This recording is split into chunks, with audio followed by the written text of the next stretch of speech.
मार्च महीने का पहला प्रदोष व्रत 11 मार्च यानी कि दिन मंगलवार को पड़ रहा है। चूंकि यह मंगलवार के दिन पड़ रहा है इसलिए इसे भौम प्रदोष के नाम से जाना जाता है। कहते हैं जो व्यक्ति जो साधक इस व्रत को करता है भौम प्रदोष को, उसकी जमीन जायदाद से जुड़ी समस्याओं का निपटारा होता है। अगर वो जमीन उसका घर नहीं बना तो उसका घर बन जाता है और आदि बहुत सारी उसे सुख और समृद्धि मिलती है।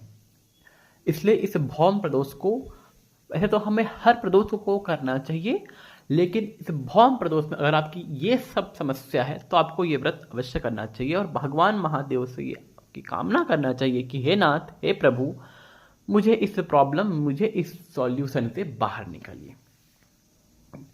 भौम प्रदोष व्रत की इतनी महिमा है। कहते हैं मात्र इस व्रत को, मतलब प्रदोष व्रत को अगर कोई 1 साल तक कर लेता है तो कहते हैं उसे जन्म जन्मांतर के दुखों से मुक्ति मिल जाती है और वो शिव धाम को प्राप्त होता है।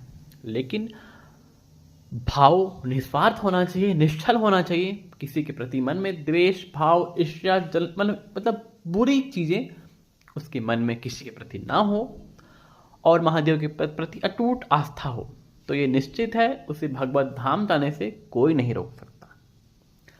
क्योंकि यही टाइम है, भौम प्रदोष 11 मार्च को है। आप इस दिन सुबह मंदिर को, शिव मंदिर पूजा आराधना करने के चाहिए और शाम के वक्त जब सूरज ढलने वाला होता है उसके 1 घंटे पश्चात, यानी कि जब सुबह, मतलब कि शाम और जो रात का जो मिलन का टाइम है उस वक्त को प्रदोष का टाइम बताया गया। आप उस वक्त शिव मंदिर जाइए, शिवालय जाइए, उनकी पूजा आराधना कीजिए, भोग लगाइए, आरती कीजिए और मंगलवार का प्रदोष व्रत की कहानी आती है उसको सुनिए।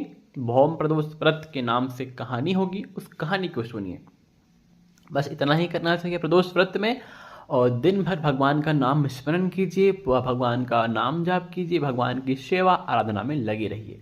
और इस दिन आपको अन्न नहीं खाना है, मीठा खाइए, नमक ना खाइए, अन्न ना खाइए।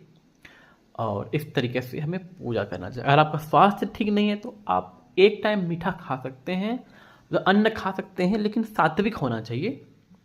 इस चीज़ का विशेष ध्यान रखिए। अगर आपका स्वास्थ्य ठीक नहीं है तो, या आप बिल्कुल भी व्रत नहीं रख सकते तो कम से कम सुबह मंदिर जाइए और शाम को फिर नहा के अच्छे कपड़े पहनकर या स्वच्छ कपड़े पहनकर मंदिर जी में जाकर शिव जी की पूजा और आराधना कर लीजिए।